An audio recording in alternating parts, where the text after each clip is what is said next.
Welcome, everyone. Today we're doing a deep dive into a case that, well, it's pretty baffling and honestly quite unsettling. It really is. We're looking at the source material surrounding the disappearance and death of Elisa Lam. Right, back in 2013 at the Cecil Hotel in Los Angeles, the place with that reputation. Exactly. The sources paint a picture of this infamous hotel known for a lot of darkness over the years. And Elisa, she was just 21, a Canadian student traveling alone. She checks in. Seems normal enough at first, according to the material. But she never checks out.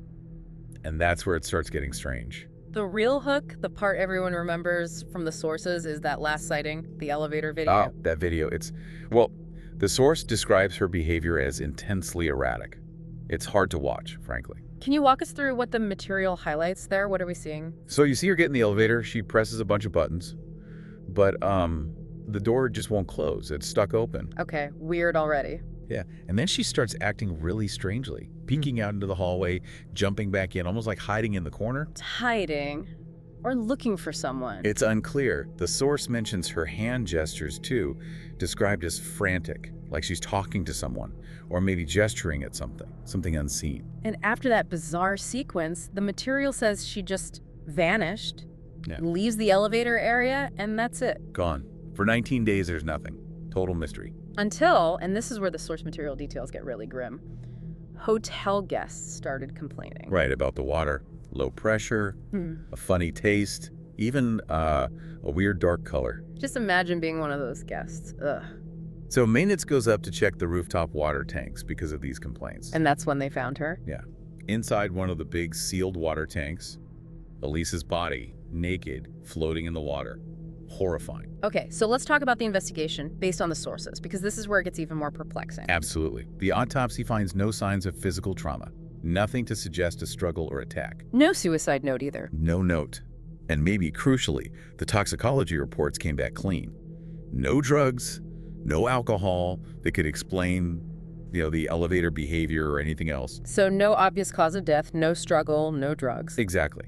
Which leads to the huge questions the material raises. How did she even get in that tank? The sources mention the lid, right? Yeah, apparently it was incredibly heavy, described as basically impossible to close from the inside, plus getting to the roof itself. Wasn't that restricted? Locked doors, alarms? Highly restricted, according to the material.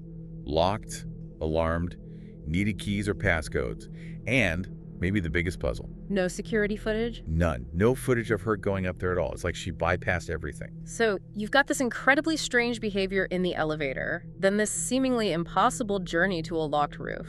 Ending up inside a sealed water tank, somehow, with no evidence of how or why on her body. The material mentions lots of theories, naturally. Mental health crisis, foul play. But none of them, the source suggests, quite fit all the pieces, especially the combination, the elevator, the locked roof access, the heavy lid, the lack of trauma or drugs. And all this happened at the Cecil. The sources keep bringing up the hotel's history, don't they? They do. Its legacy is woven into the narrative.